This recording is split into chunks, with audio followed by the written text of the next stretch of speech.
All right. Good morning. Good morning. If we keep this up, it'll be good afternoon. All right. Thank you, everyone, for coming to the amazing Amesbury and to the Carriage Museum. We're going to learn more about that in a few minutes. First, to introduce, my name is David Reed. I'm the president of the Board of Trustees for Essex Heritage, and I work closely with Annie, whom you'll hear from in a few minutes. My day job, I'm the vice president for medical oncology at Dana-Farber Cancer Institute. I hope you never have to go there. Okay, I have to speak really into this. Essex Heritage is so important to me in this amazing county we have. We live in one of the most unique counties in the country, probably the most unique, where we can be in museums like this, or the PB Essex Museum, or the many other museums, and also we can be at the beach in Ipswich, or a ski area up at Bradford and Haverhill. I mean, it's really a truly extraordinary county. And with all of our maritime history, and I got through this without mentioning the witch history, so that's good. So thank you all for being here. First, I'd like to welcome Mayor Cassandra Gove to welcome us to the beautiful city of Amesbury.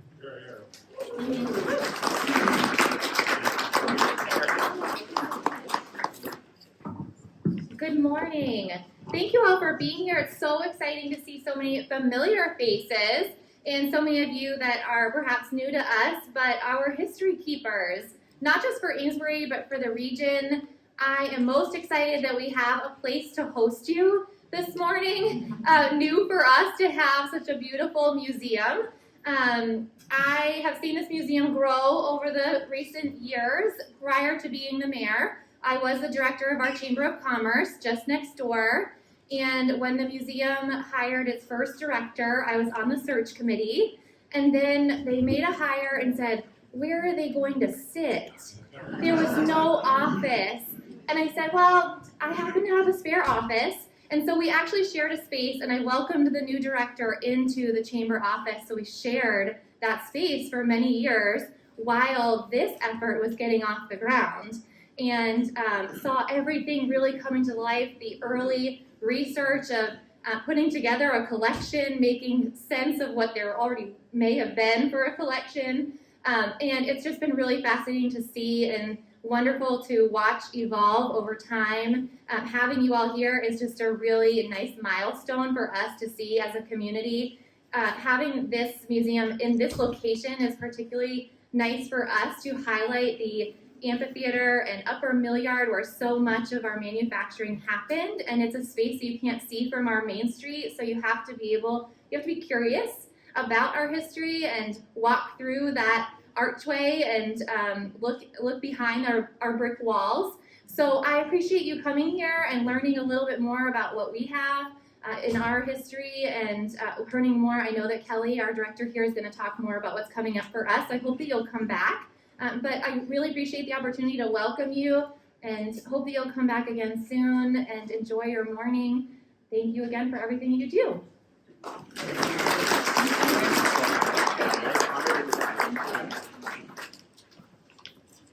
Thanks so much, Mayor Gove. Now it's my pleasure to invite Kelly Danielle, the Executive Director of the Amesbury Carriage Museum, up to the mic to welcome us to her beautiful facility.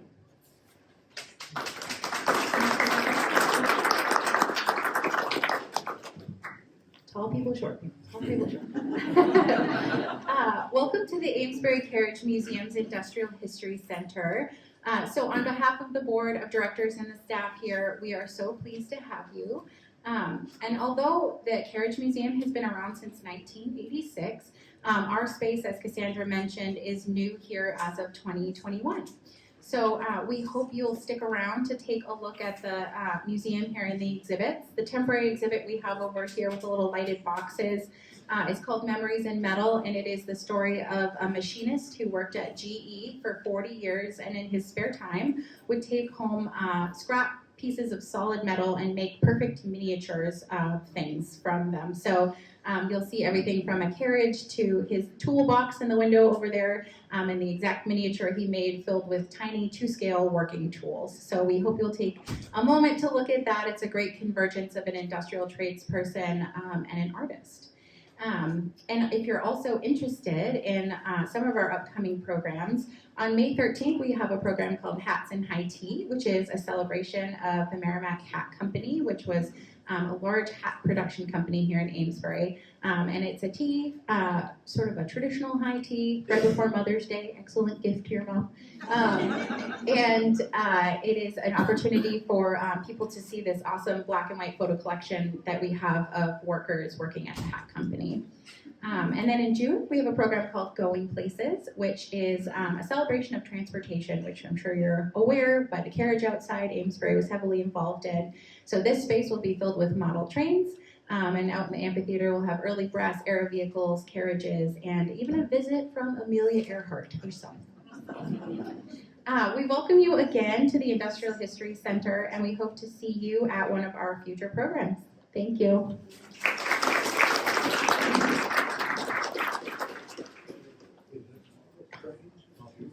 Thank you so much, Kelly, for that introduction. So now I'm going to give you guys a gift. We're going to do the business portion of the meeting, but in speed dating fashion. So we're going to approve the vote of the minutes from our fall meeting at the Cape Ann Museum. Do I have a motion on those minutes? Thank you, Nat. Second. Second, Jerry, thank you. All in favor? Aye. Okay, the minutes are approved unanimously. Thank you. The next part of our business meeting is to vote in the new commissioners. So on behalf of Essex Heritage, it's my pleasure to present you with the following slate of individuals nominated to serve as Essex Heritage Commissioners for a 3-year term. And the first is Allison Colby Campbell from Campbell Photography. Thomas Green, a member of the Massachusetts Tribe. Jeanette Guzman, of Design and Placemaking Project Manager of the North Shore Community Development Coalition. Dan Lipkin, who's the Ann C. Pingree Director of the Phillips Library at the Peabody Essex Museum in Raleigh. Francesco Uniria, Manager of the Lawrence Municipal Airport and also of Semper Drone Photography. I'll talk to you afterwards. And Peter Van de Mark of the Artists of the Great Marsh. So do I have a motion to approve these 6 nominations? So moved. Thank you, Joe. Second. Okay, thanks. All in favor? Aye. So I'd like to welcome, if any of the commissioners, I think we have a few, if they could stand, we could give them a round of applause.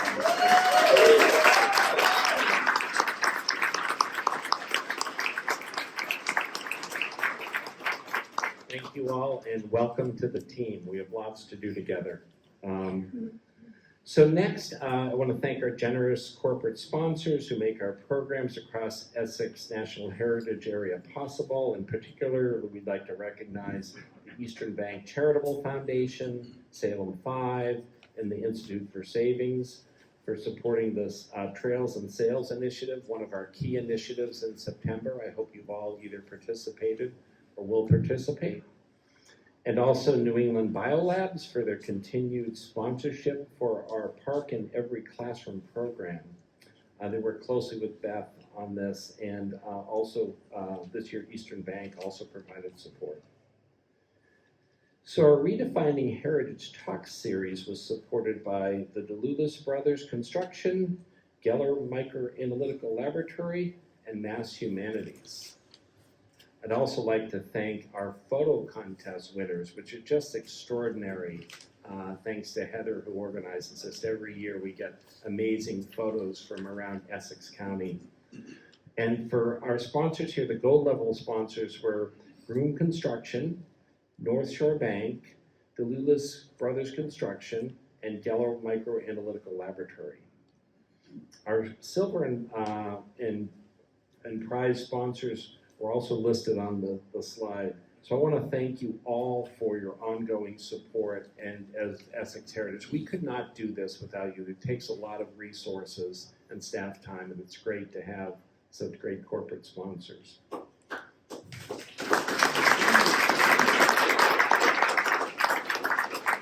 Now it's my honor to welcome Annie. Annie Harris is our executive CEO of Essex Heritage, and she's been around for us for over 25 years, and we always follow her lead. So welcome, Annie.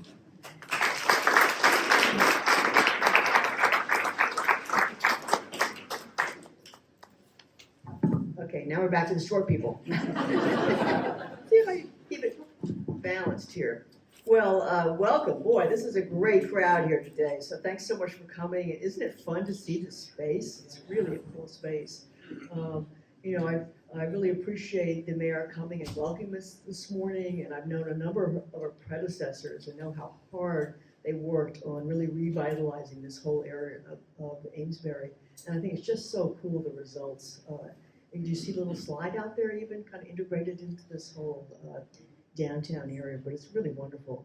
So thank you to the Carriage Museum and Industrial History Museum for having us this morning. Thank you to the mayor for welcoming us. I want to also thank Janice Phillips from Senator Feingold's office for coming. Really appreciate that. Andrew from Mayor Havel's office, also came. There were a number of other elected officials who wanted to come this morning, but it's budget time. So they're really busy on Beacon Hill, which is good because budgets are really important. And we really so appreciate the support of our elected officials who support all of these wonderful sites and resources. So it's a very busy time at Essex Heritage right now, as I'm sure it is for you as well. So I just want to give three little spotlights today. Just give you a little bit of updates on some of the stuff we're doing, but just the flavor for sort of three little initiatives we're involved in right now. The first one, on March 25th of this year, we held a symposium at Salem State University called A Community of Changemakers, Exploring the History of Black Activism in Essex County. And this was a free day-long event built on recent research funded by the National Park Service at Salem Maritime. And the research was done by Dr. Cabria Baumgarten of Northeastern University and Dr. Elizabeth Duclos-Acella of Salem State University. And they authored a report called The African Americans in Essex County, an Annotated Guide. And they went and researched for a couple years what was available in terms of history and documents about Black Americans in Essex County. And turned out there is a lot of information hidden in our archives and our museums, not easy to find, but they were able to pull out a lot of threads. We were then able to get a grant from the National Park Service for an African American cultural grant, and been able to extend that research, and the symposium was a part of that extension, and we had a really interesting and energetic, exciting day talking about both history of activism and also current activism. We had a number of panelists, both historians and educators, as well as current activists, and a great group of high schoolers from Gloucester who really got all of us very energized. We're following that up with, there's going to be presentations and highlights on the new website we have on this history, as well as more resource guides. So we really have enjoyed that project and continue to work on it.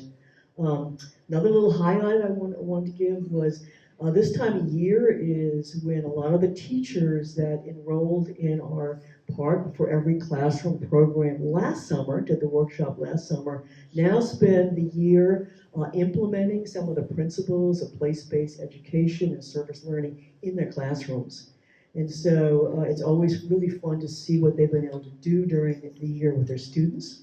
Recently, our Director of Education, Beth Barringer, came back to the office, and she's been up in Amesbury and said, I got to tell you about this really neat little project that Two 8th grade teachers are doing at Amesbury. And it's called Amesbury is America.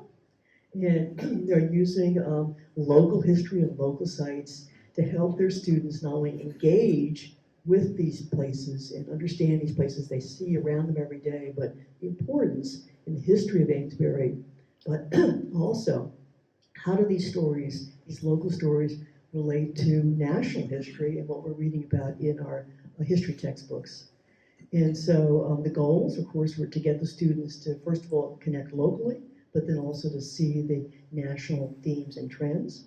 A couple of examples of the projects they did with their students. They went to they read John Greenleaf Whittier's poem called The Exiles, which discusses the history of the Puritans, persecution of Quakers, persecution, and all this has gone on for a long time.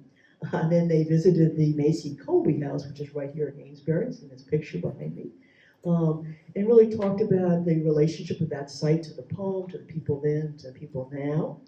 Another example, they visited this Doughboy World War I memorial, learned about it. I'm sure they hadn't really thought much about it, but they went there, they wrote poems and observations, and then they started relating that to not only the history of that war, but the history of the impact of war on communities and on our nation. So this is just a small example of, by taking some local resources and sites, how this becomes more relevant to students. When you see the students at these places, it's amazing the power of this place in their learning, and then they'll be sharing their observations with their larger community.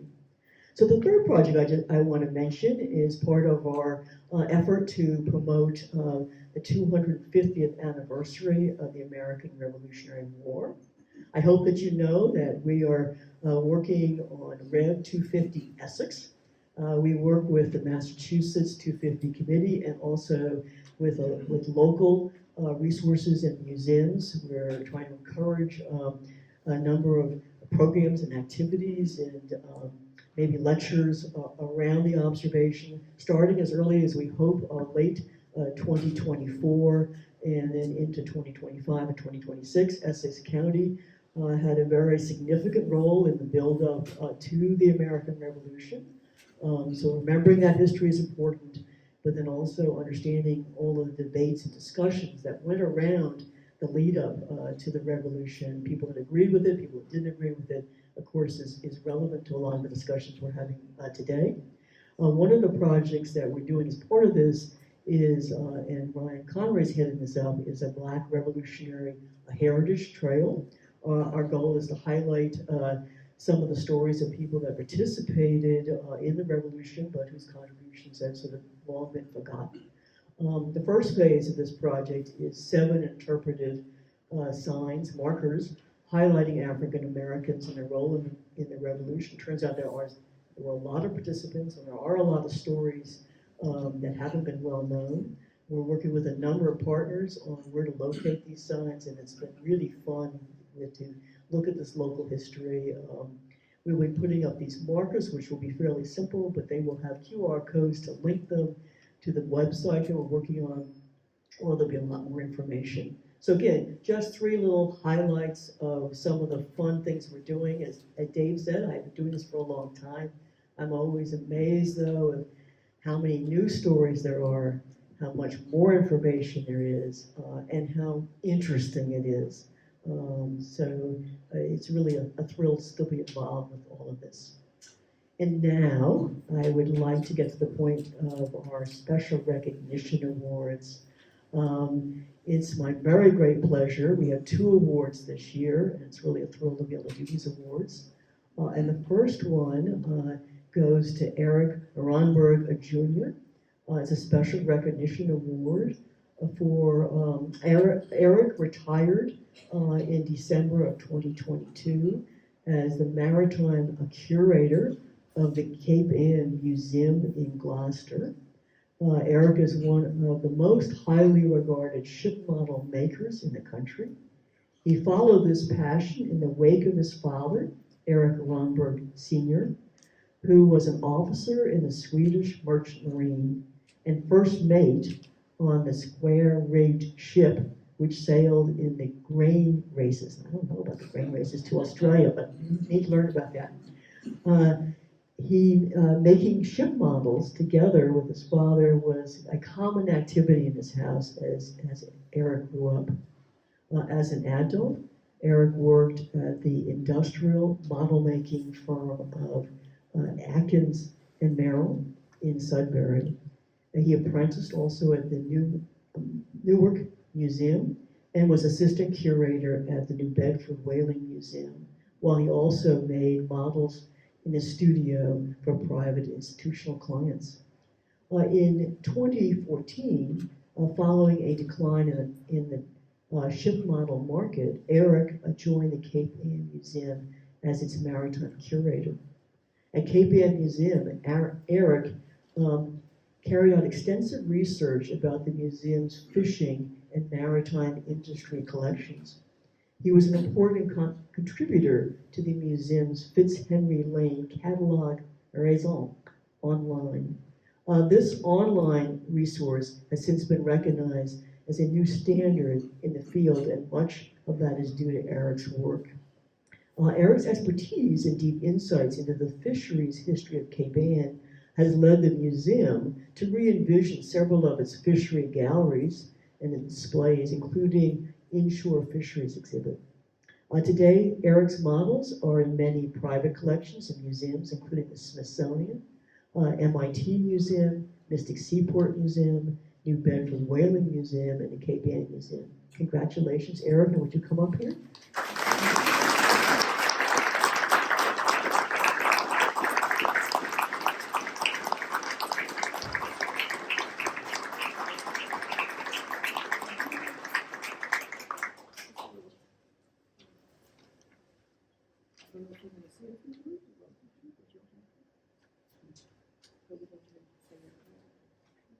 Well, I want to thank you for this recognition, but at the same time, I'd also like to point out that Can't hear you.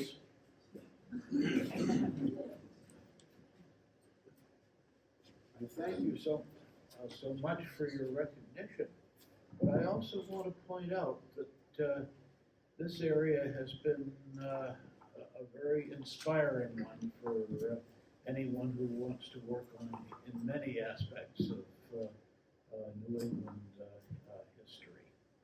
And it's, in my case, I took to the maritime activities, the fisheries and whaling and general cargo vessels.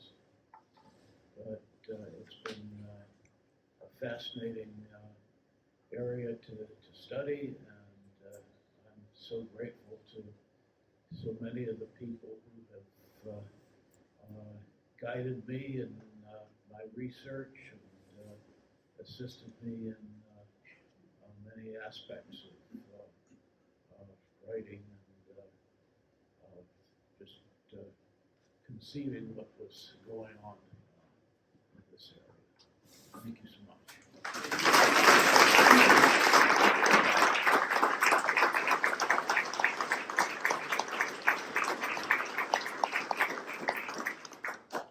Thank you. And now I'd like to recognize Jerry Klima and the Coastal Trails Coalition, connecting the communities of Amesbury, Newbury, Newburyport, Salisbury, and beyond.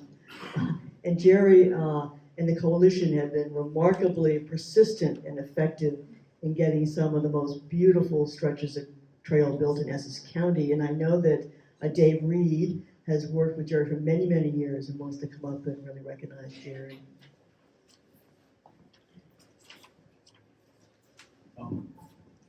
Thanks, Annie, so much. And yes, I did want to be the one to kind of say a few words about Jerry and recognize him, because basically, you know, as founder of the Coastal Trails Coalition, Jerry has been my mentor as we have put together the Border to Boston Trail throughout the years, and we've worked together tirelessly over the years. He kind of, there's kind of three of us, or more than three of us working on these, but Jerry's a key person.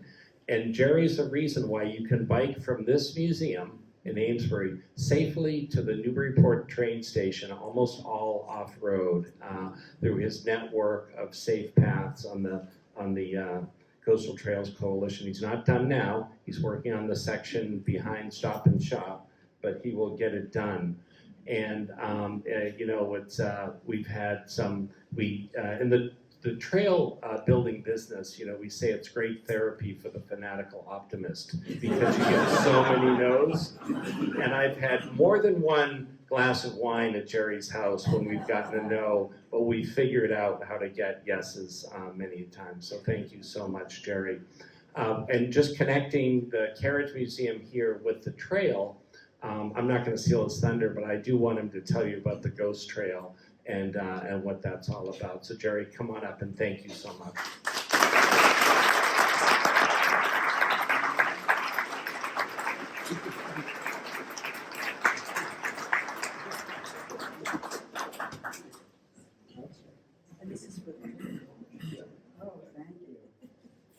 When we offered Jerry this award, he said, "No, I'm not going to do it. I want it to be the whole Coastal Trails Coalition board." So, so we're getting there's They're not two all awards. here, but I Yeah, want them to be yeah.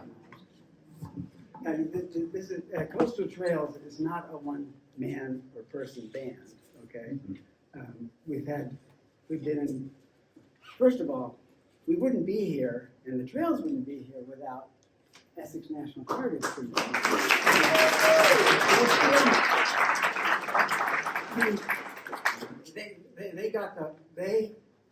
They got Amesbury got things going. They built the trail in 2001, and everybody in Salisbury and Newburyport got really jealous. Because how could they do it? And then we had these old railroads, and we couldn't do it. And the Essex Heritage Commission got things going and worked to get it to yes with Mass Highway, with the Federal Highway, etc. So thank you very much for getting this going, because we wouldn't be here without you. Okay. It's a very tangible accomplishment. So I must also say it's not a one-man band. I'd like all the directors who are here to stand up. Debbie Labuda does all of the artwork.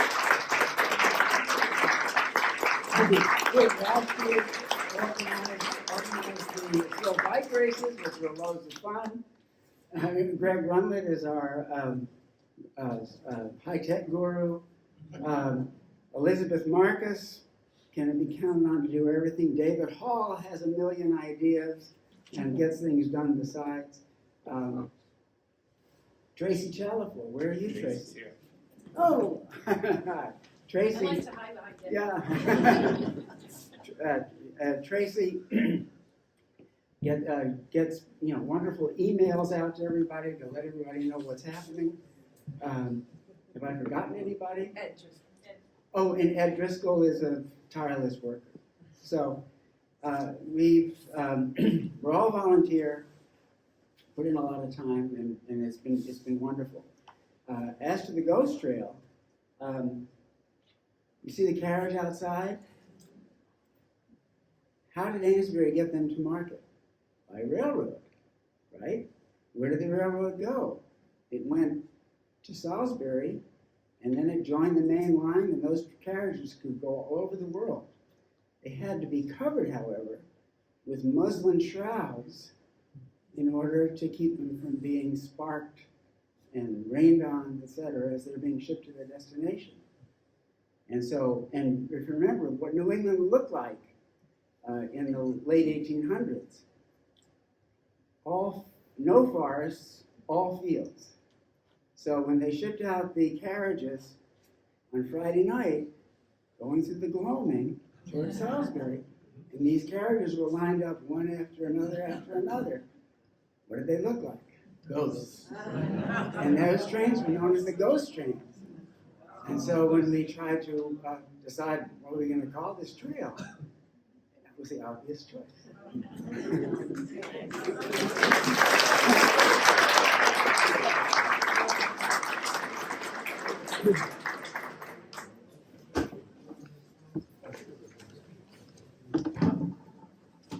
So I hope Jerry and your team and Erik will stay afterwards, and we'll do some photographs, and we'll also give you a little things afterwards as well. But thank you for giving credit to Essex Heritage for helping when you had really gotten the train moving.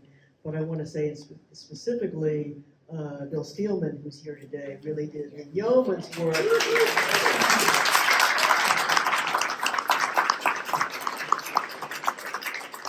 He's the one that got Essex Heritage involved and kept us involved year after year after year. And he was on the founding member and board member of Coastal Trails. Yes, yes. Annie made me do it. And now I'm very pleased to to talk about our new Partnership Grant Awards for this year and ask Charles Smith, who's in charge of that program, to come up and make the announcements. Charles? Tall person.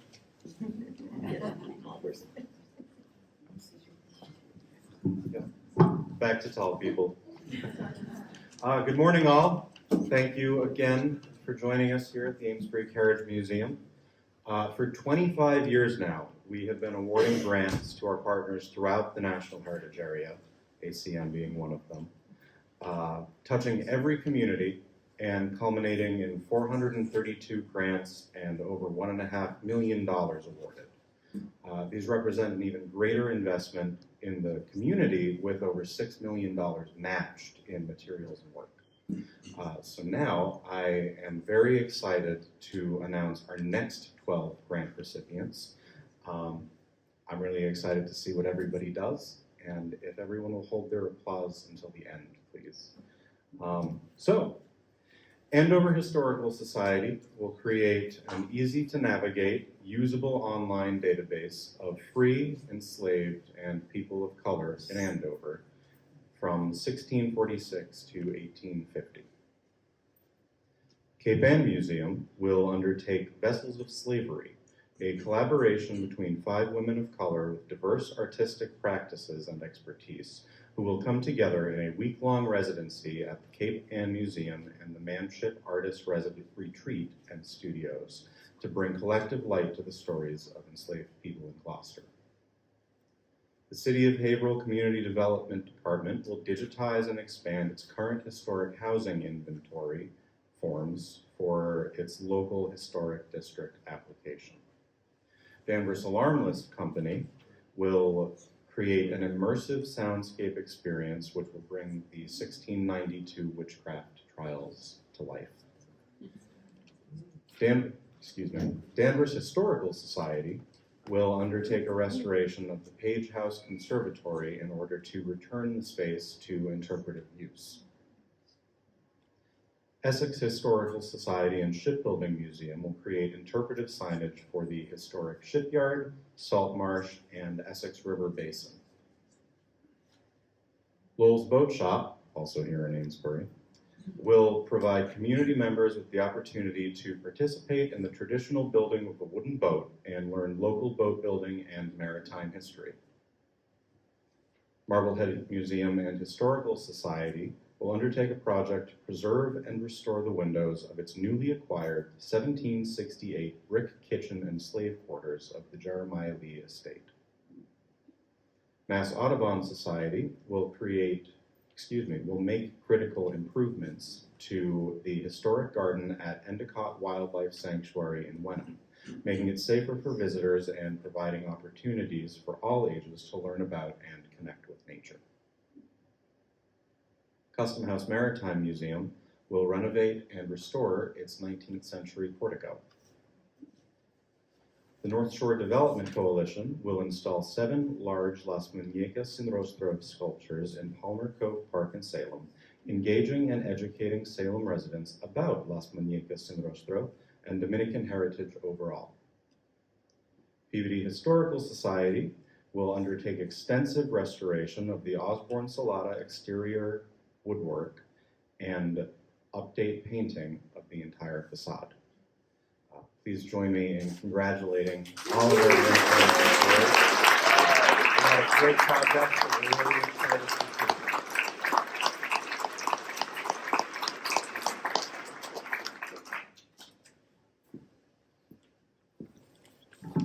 Okay, short. And again, we encourage all the awardees, congratulations, great proposals. It's always extremely difficult to choose only 12. But please stay around, we'll do photographs afterwards because we'll do some publicity in local social media, but also in local press. So I'd love to get those pictures with you. And now, in closing, I just want to quickly run through some upcoming events and dates of importance. First of all, the Bakers Island Light Station, our one property that we own, on May 24th, was the first volunteer day. Always welcome to have volunteers to come out and work with us. June 9th, the campground opens and overnight start at the house. And June 18th are the first public day trips out to the island. The Park for Every Classroom, our summer workshop. Registration is now open, and the deadline to apply is June 2nd. So please, if you know of any teachers or schools you have a connection with, please promote this program. It's most of the people come to us through word of mouth, and it is a wonderful experience. I can't tell you how much teachers really enjoy the experience. So please, if your community hasn't participated, encourage your teachers to come. And the workshop is this summer will be July 31st through August 4th, and it is a free program. Although if teachers wants to get credits for it, they can get credits through our accreditation program at Salem State University at a discounted price. Trails and Sails. Now that's at the end of the summer, I know, so it seems a little ways off. It's September 15th through 24th.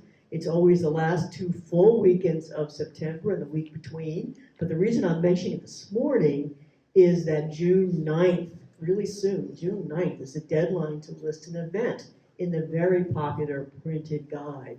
And yes, we do a lot with the website, and the website is constantly updated. It will be updated up until September 15th. But still, that guide is very desirable, very popular, and I really recommend if you're going to do an event, try to get in the guide and encourage anybody you know with a site or people in your community to participate. It's just a lot of fun. The program continues to grow, continues to bring more new audience to it. Let's see, the Future Leaders Summer Program. So I think most of you are aware that we do hire youth between the ages of about 14 and 23 years old. These are paid internships at our 2 national park sites, Salem Maritime National Historical Park and Saugus Ironworks. In addition to these paid internships, the students also have enrichment programs, anything from learning how to write resumes to also really fun programs like sailing aboard, schooner adventure, and visiting the State House. So this program is really open for all youth throughout the county, although because the projects are based in Salem and Saugus, the young people have to be able to get there. But again, encourage, if you know anybody who would like to have it, it's been a great experience. Many of these kids will come back for 3 or 4 years, so it's really a leadership training program as well. And then I don't want to not mention also the photo contest. So the 2023 photo contest is now open. It is open for photographs have to be taken this year, but we have new categories. First one's called Buildings, Blocks, and Neighborhoods. Taking pictures of our wonderful cities and towns and architecture.